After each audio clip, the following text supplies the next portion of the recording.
Hello everyone, what's up? So andito naman tayo sa panibawang nating videos nyo aabangan. So andito ako ngayon sa church, or kumbaga tinatawag na Quiapo Church.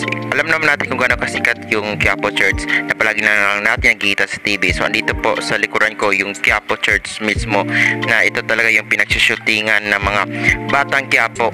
So tara, explore muna tayo, let's go! At habang naglalakad ako, grabe, nakita ko sobrang dami pa talaga ng tao dito talaga. Pumupunta talaga dito sa Quiapo Church. At alam ko naman na grabe yung nagpa-picture dito. Alam naman natin kung gaano kasikat yung Quiapo Church.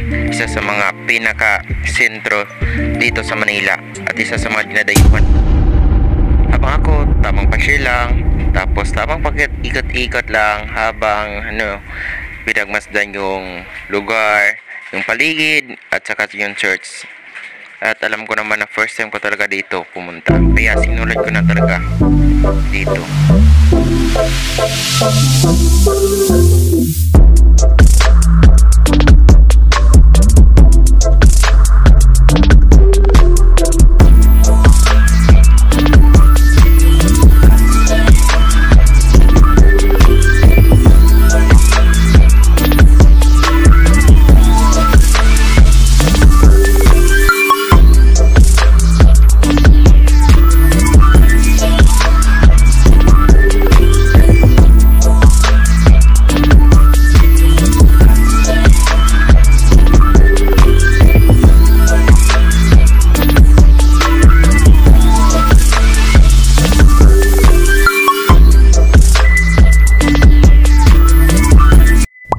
I know na excited kayo sa pinakita ko na video regarding sa Quiapo Church. I hope na na-inspired kayo. Thank you.